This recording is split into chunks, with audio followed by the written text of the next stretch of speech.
თვითმმართველობის არჩევნებამდე თვეზე ნაკლები რჩება 4 ოქტომბრისთვის უცვლელია ერთიანი ნაციონალური მოძრაობის გეგმები. ისინი არჩევნებში მონაწილეობას არ აპირებენ და მასშტაბურ აქციას აანონსებენ და მშვიდობიან რევოლუციაზე საუბრობენ. პარტიის წევრები საზოგადოებას რუსთაველის გამზირზე გასვლისკენ მოუწოდებენ. ნაციონალური მოძრაობის გეგმებს სერიოზულად არ აღიქვამს მმართველი გუნდი.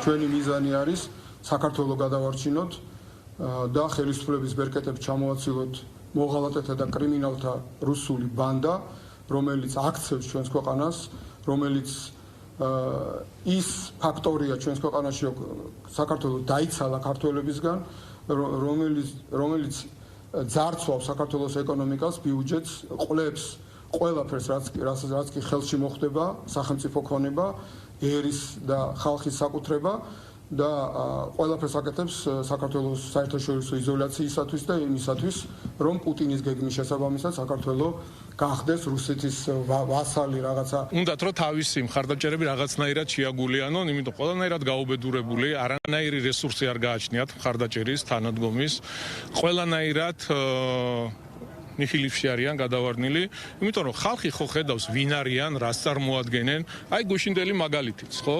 არის ნათელი მაგალითი იმისა, რომ ეს არის მოძალადეები, ძალადობრივი ჯგუფები იკვებება გარედან. სხვადასხვა საერთაშორისო ორგანიზაციების თანადგომით, დაფინანსებით და ხალხი ხო უყურებს ამ ყველაფერს. ამიტომ მათი რეიტინგი, მხარდაჭერა, ავტორიტეტი არის ნული. არაფერი.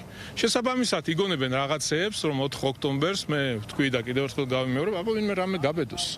გაბედოს კანონის წინააღმდეგ გადადგას ნაბიჯი